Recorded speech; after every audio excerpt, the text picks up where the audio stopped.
Upon its face, Bill C-11 may be inconsistent with the provisions set out in, or provided by, the Constitution Act 1867. Together, we will break this down in Canadian law. Before we begin, it needs to be understood that when determining constitutional authority, as tedious as it may seem, each link in law must be sought and connected with both the preceding link and the link that follows. Where a link is absent, or in other words, cannot be found, what cannot be found may cause the law, statute, or ministry you are looking for to be inconsistent with the provisions set out in the Constitution Act 1867, which causes it, to the extent of the inconsistency, to be of no force or effect, pursuant to Section 52, Subsection 1, Constitution Act 1982. And for further clarity, the word provisions is to provide. The first question that pops to mind is, under what authority? Answer: the Constitution Act 1867. The second question that pops to mind is, in which house was Bill C-11 submitted and registered? Answer: the House of Commons. The third question that pops to mind is, how is the House of Commons created and established? Answer: election of representatives. The fourth question that pops to mind is, who represents me, the constituent, in the House of Commons? Answer: the elected member of the riding in which I reside. He is a representative of the people, of which I am part of. I know it seems obvious, but as previously mentioned in law, you must bring forth and link all the connections. So, let's explore these questions first in order to connect me to my representative in Canadian law. And please keep in mind the intended recipient of these constitutionally binding questions that are to follow is a member of one of the governments of Canada. Whereas I, the constituent, reside in Barrie, Innisfil, Ontario, Canada. Whereas John Broussard is the member of the House of Commons of Barrie, Innisfil, Ontario, Canada, also known as Member of Parliament of Barrie, Innisfil, Ontario, Canada. Question 1. Would you agree the Constitution Act 1867 is the supreme law of Canada pursuant to Section 52, Subsection 1, Constitution Act 1982? Question 2. Would you agree Section 17, Constitution Act 1867 creates and establishes the House of Commons? Question 3. Would you agree Section 37, 40, and 41, Constitution Act 1867 creates and establishes the provisions which provide the election process for we the people to select representatives of the people, by the people, and for the people to act on behalf of the elected members' constituents, creating between that member and their constituent a fiduciary duty to the constituent? Question 4. Would you further agree Section 37, Constitution Act 1867, by the election process, creates and establishes the representative members of the House of Commons who, as noted above, represents each of their own constituents? Question 5.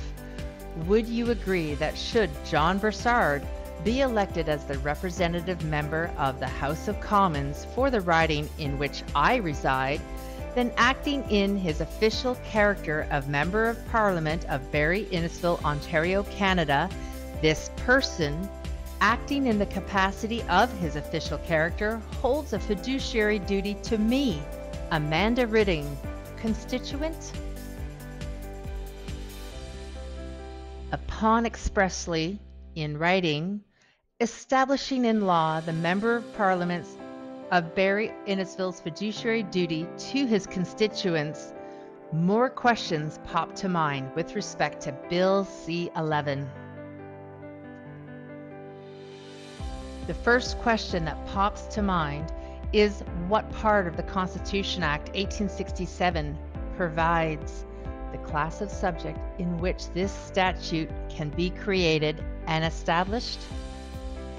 Answer: Section 91, Constitution Act 1867 provides the class of subjects which the Parliament of Canada may create ministries and statute for.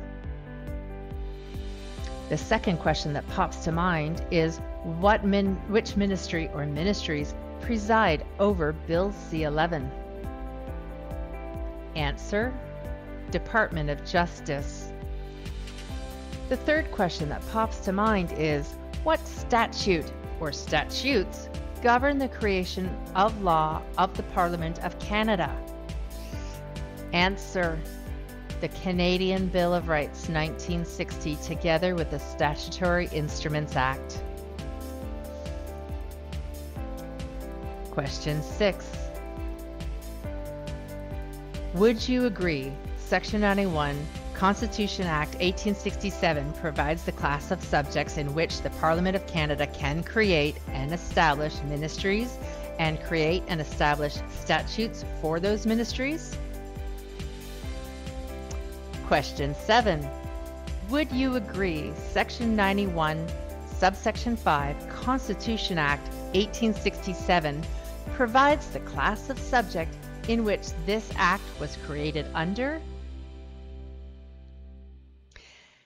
Question 8. Would you agree the Department of Justice with the Minister of Justice presides over Bill C-11?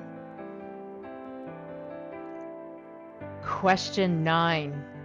Would you agree the Minister of Justice should have examined Bill C-11 prior to registering this bill in the House of Commons in order to ensure that this bill does not trespass unduly on existing rights and freedoms and is not, in any case, inconsistent with the purposes and provisions of the Canadian Bill of Rights 1960, pursuant to Section 3, Subsection 1, Canadian Bill of Rights 1960, together with Section 3, Subsection 1, Subsection C, Statutory Instruments Act. Question 10. Would you agree that upon its face, pursuant to the explanatory note of Bill C-11, the Minister of Justice did fail to comply to Section 3, Subsection 1, Canadian Bill of Rights 1960, together with Section 3, Subsection 1C, Statutory Instruments Act, when the Minister failed to examine Bill C-11 in order to ensure that Bill C-11 does not trespass unduly on existing rights and freedoms and is not, in any case, inconsistent with the purposes and provisions of the Canadian Bill of Rights 1960. Question 11.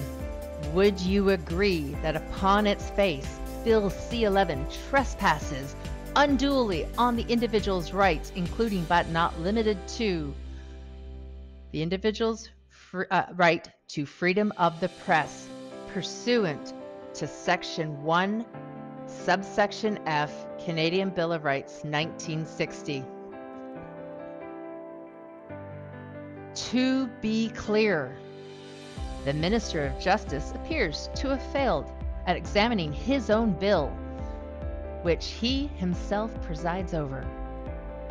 This minister failed to examine this bill in light of the Canadian Bill of Rights in order to ensure that this bill does not trespass unduly on existing rights and freedoms and is not, in any case, inconsistent with the purposes and provisions of the Canadian Bill of Rights, 1960. Wait, it gets better. The character of His Majesty the King is the protector of the customs, common law, and/or administration of justice of Canada, and His Majesty the King has not been presented this law in accordance to the provisions set out in the Constitution Act 1867. Why?